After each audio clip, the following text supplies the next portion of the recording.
Namaste. I'm Reverend Wendy Craig-Purcell here at the Unity Center in beautiful San Diego. You know, we are always searching for ways to live the example of our teachings in order to improve our world. One of the ways we accomplish this is with Partners Fair Trade Boutique, our store here at the Unity Center campus. You'll find many unique items from around the world, all ethically sourced through fair trade. We have been exploring together Robert Brummett's book. Robert Brummett, I know him as Bob, was a classmate of mine, is a Unity minister, and the book that we've been exploring is his book, Living Originally, 10 Spiritual Practices to Transform Your Life. 5 of the practices in the book are foundational practices, and 5 are kind of special use practices. We've been looking at and will only focus on the 5 foundational, 5 core practices. To refresh your memory, the very first practice we looked at was radical self-awareness. Radical self-awareness. And last week we looked at deep self-acceptance, and guess what we're focusing on today? I bet you haven't a clue. Unlimited forgiveness. So we began with radical self-awareness, being aware of what's going on in the present moment inside of us, and being able to name what that is, and working at developing a broader vocabulary of the nuanced kinds of feelings and emotions that we experience in response to life, but really being aware of that internal experience. And then not just being aware, radically aware, but deeply accepting that, which means that not only do we see it, not only can we name it, not only are we in the present, but we are willing to be with it, whatever that is. And each of these, radical self-awareness and deep self-acceptance, are really an interpersonal experience. The practices that we're going to be looking at next week and the following week are the practices of universal benevolence and compassionate communication. And those 2 practices really focus on our relationship and interactions with another person. The one we're focusing on today, unlimited forgiveness, kind of bridges the 2, because there's the inner aspect of it, certainly, and there is the practice of forgiving ourselves, and there is also the practice of forgiving the other. And so as we look at these, as we look at radical self-awareness and deep self-acceptance and unlimited forgiveness, what we're really looking at is a way to live our lives originally. And not from the standpoint of the way that we usually think about originality. I think we tend to think of originality as being somehow very different and somehow unique. And certainly there is that approach to originality. But the way that Bob is using it as an overarching theme for these practices is that we are living from the source of our being, that we are living from the inside out, that whatever it is we were working on or through or toward in our life, that we're beginning with where we are right here within ourselves. What are we aware of? What are we accepting or not accepting? Where do we need to practice forgiveness of self or others? I appreciated a lot of things about this particular chapter in the book, and I hope that you're reading along and picking it up. What I appreciated is some of the simple ways that Bob has breathed, at least for me, new life into this idea of forgiveness. He suggests that there are 2 phases to it. 2 phases to forgiveness. The first phase is the decision to forgive. The decision to forgive. Say that with me. The decision to forgive. Think about that for a moment. Would you not agree that the experience of forgiveness begins with a conscious decision to forgive? It begins there. He says a decision to forgive is an active choice to let go of all blame and condemnation of oneself or another. giving up the stories of how wrong or bad someone has been and about what they deserve. It's a decision, a conscious cognitive decision to let the past be in the past, to put whatever it was down at long last, to put whatever it was down at long last in the past. I have never, ever, ever forgotten the story that my minister, Reverend Robert Stevens, told now decades ago. I've been a minister since 1980 and been practicing prior to that. And I still remember this story that my minister told from the platform. The story, I know you've heard it before, but I don't think we can ever hear it too often. The story of two Zen monks who were walking in the woods and came upon a river. And on the side of the river, there was a woman crying. And the one monk crossed the river, not offering to help the woman who was crying. She was trying to get to the other side, not offering to help, not even looking her in the eye, because they both knew that they had taken a vow to never have contact, to never touch a woman. The other monk, though, seeing the distress of the woman, picked her up and carried her to the other side. The two monks journeyed on for quite some time, the one monk fuming and being very upset and criticizing the other. Don't you remember the vow we have taken to not touch a woman? You picked her up and carried across the river. And finally, the one who had acted in compassion looked at the other and said, all I did was carry her across the river. You have been carrying her all day. Don't you think it's time to put her down? You've been carrying her all day. Don't you think it's time to put her down? To me, it is one of the most vivid examples of what it is we do to ourselves when we continue to condemn and we continue to hold on to a painful past. We're not changing what happened. We can't change what happened. It doesn't change the past. But forgiveness is the bridge that allows us to build a different future. In any moment, we can make a decision to forgive or to condemn. Important note here, these are easy words to say, are they not?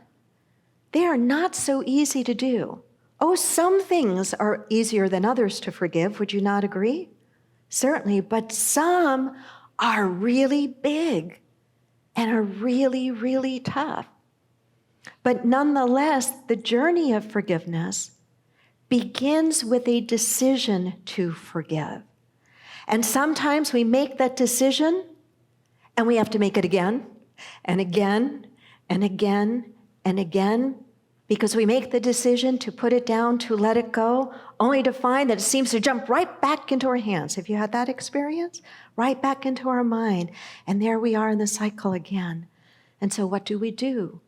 We repeat. We make the decision again to let go. One of the most helpful things, and I don't know where I heard this or read this or learned it, or maybe it came in meditation, but what I had learned that was so helpful is sometimes the beginning step is simply saying, I want to forgive. I hear some murmuring, right? I want to forgive. What does that acknowledge? To me, that acknowledges that part of me that really does want to, but that part of me that also is saying, I just hurt too much right now. I'm just not so sure I can or that I know how to, but I do. The better part of me, the more spiritually mature part of me, the more aware part of me, the silent witness part of me knows the benefit of forgiveness. And that's the part that is saying inside of me, at the very least, I want to forgive. And so I agree with Bob that the first step is the decision to forgive. The second is to understand that forgiveness is a healing process. that forgiveness is a healing process. It's not a light switch, at least not for most of us, and certainly not for the big things, where all of a sudden we say, I decide to forgive, and we're done. Doesn't usually happen that way, right? We're growing into it. There's a healing process. The very word process implies the idea of a continuum, implies the idea of time. Brahma suggests that in order to understand the healing process of forgiveness, it's helpful to understand something about unforgiveness. He writes, forgiveness does not mean we never hold someone accountable for their actions. Let me repeat that. Forgiveness does not mean we never hold someone accountable for their actions. If someone steals from me, I can forgive them completely and still seek restitution. Criminals and terrorists may need to be incarcerated to protect the public from danger. Forgiveness is an internal experience. Say that with me. Forgiveness is an internal experience. Forgiveness is an internal experience. It does not necessarily mean we absolve someone the responsibility of their actions. Does not mean we absolve someone's responsibility for their actions. Unforgiveness carries the desire for revenge. We want the offender to be punished in some way. But what we're talking about here is an internal process, an internal experience. Forgiveness is an internal experience. It does not necessarily mean we absolve someone for the responsibility of their actions, nor does it mean that we necessarily invite the person back into our lives. Nor does it mean that the relationship may go back to what it was. It may not, it might, but it may not. Because it isn't about the outer, it's about the inner. It's about the inner. He says, forgiveness as a healing process requires moving my focus from the offender and being with the full impact of the pain I'm feeling. When I focus on the nature of the offender, I don't have to experience the full impact of the pain I feel. I'm going to repeat that because I think that's really powerful and really, really important. Forgiveness as a healing process requires moving my focus from the offender and instead being with the full impact of the pain that I'm feeling. When I focus on the nature of the offender, I don't have to experience the full impact of the pain I'm feeling. I think of people that I have sat with who've experienced some horrible things happening to them. And to the extent that their focus is entirely upon the offender and upon the act, they're not able to fully be with the raw emotion of what that offense feels like inside of them. And remember, we're talking about forgiveness as a bridge to our own healing. And in order to experience our own healing, we have got to be able to feel what it is that we feel as a reaction of what has been done to us. And that may be deep sadness, a deep, deep sense of loss.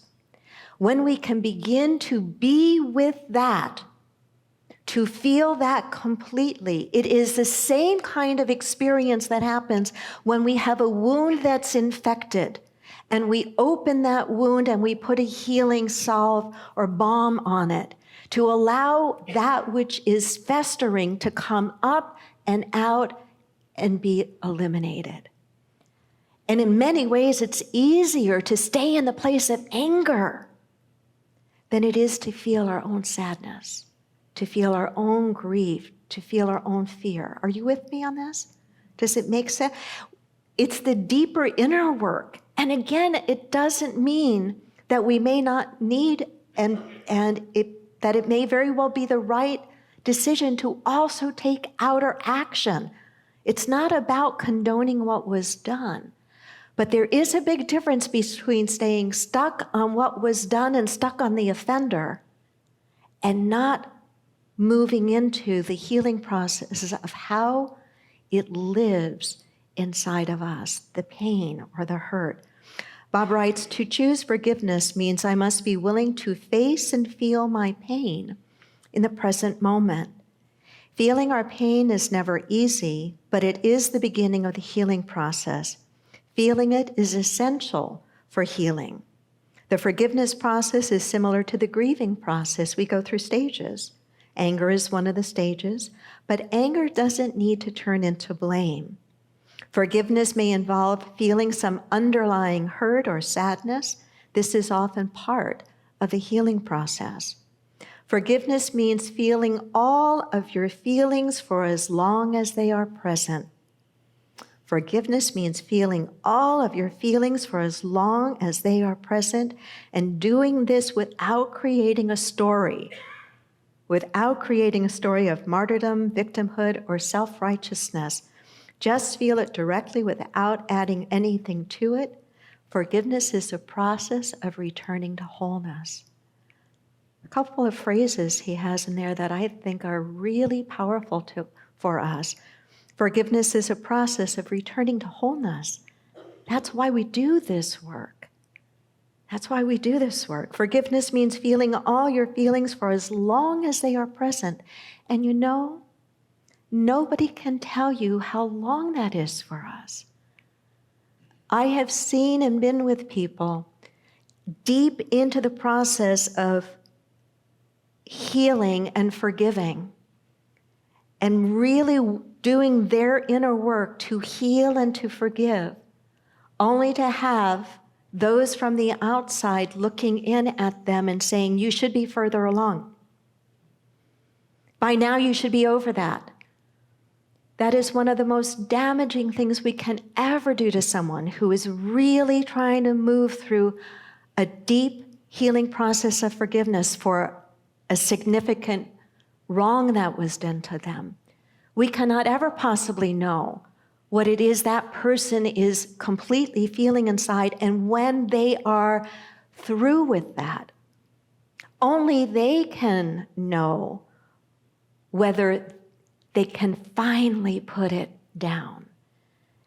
And this is where jumping in to be a problem solver for another and trying to help them move through it faster can actually delay the process and re-traumatize, if you will, the person really trying to deal with whatever they're dealing with.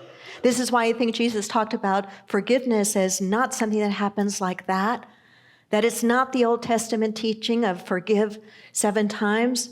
It's not even when he said forgive 70 times 7, meaning 490 times, and on the 490th you didn't have to do it anymore. It's not that. It's we do it, or we want to do it until we really feel as if we've been able to let it go. Bob says that there are some steps in the process of forgiveness, that there are 2 phases: the decision phase, the decision to forgive, I want to forgive, and if we can't get there, I've suggested begin with I want to forgive. And then there is the healing phase of forgiveness, which requires us to eventually shift the focus away from the act and the offender to what it is we're feeling and being with that until we feel complete, until we're able to move to the other side of it. And then he says, here's a process. I'll mention the steps to you very quickly. He says there are 7. The first is to see the need for forgiveness. So we began in the process of seeing that there's a need. And this is where our radical self-awareness and deep self-acceptance are important practices for us. Because to the extent that we are more aware of ourselves and we are more accepting of what it is that is going on inside of us, we begin to feel it in our bodies. We can begin to sense when we're tightening up or we're pulling away from someone, either physically or even mentally or emotionally. And so that awareness is an important key to help us examine, there may be some forgiveness work I need to do here. So see the need for forgiveness. He says, and number 2, be willing to forgive. This is where my suggestion, I want to forgive, can be so very helpful. to be willing, to be willing. The third, he says, is to ask for help from your higher power. I like that. Because sometimes this is tough work. Nod your head if you've ever had anything happen to you requiring the act of forgiveness that was big or tough. Nod your head. Okay, that's a lot of us in this room. It may have been in the arena of our lives of business or our profession. Maybe we were betrayed. Maybe we had something taken from us that was valuable to us, some property. Maybe it was in a relationship. Maybe we were cheated on or betrayed. Maybe we experienced physical abuse or sexual abuse. These are the big things, right? These are the big things. But unlimited forgiveness means that there are no limits to it.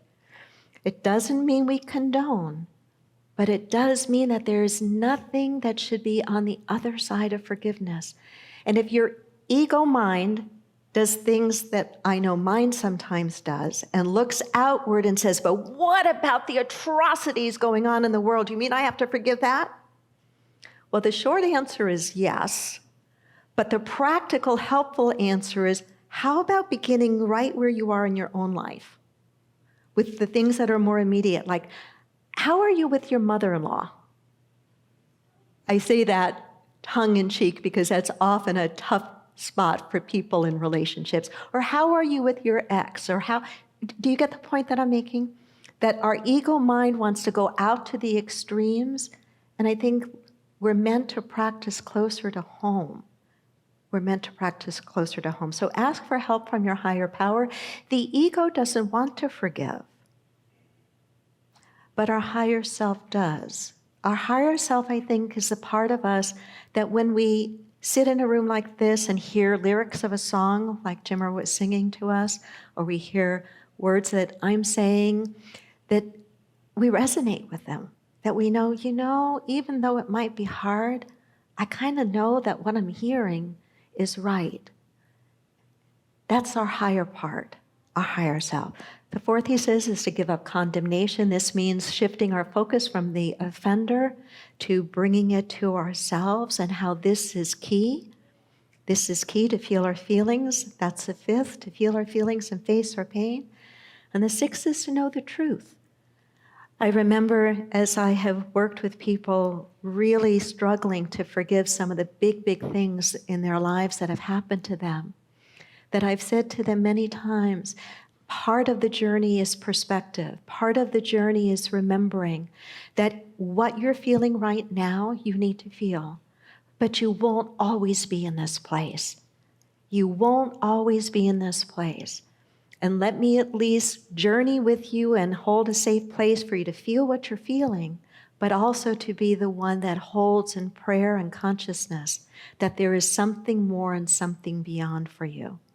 And the very last, he says, is all about doing it again. Rinse, what do they say now? Rinse and repeat, right? And so what may happen as we practice this to a deeper level, and I know you all practice forgiveness, at least to some extent. I'm just sharing the wisdom from my own life and from Bob's writings of taking it maybe to a deeper level, a broader step for you. What may happen is that you make progress, you take 2 steps forward, and what? You take 1 step back. And sometimes what it's about, if it's the really big stuff, is we may not be ready to make that decision.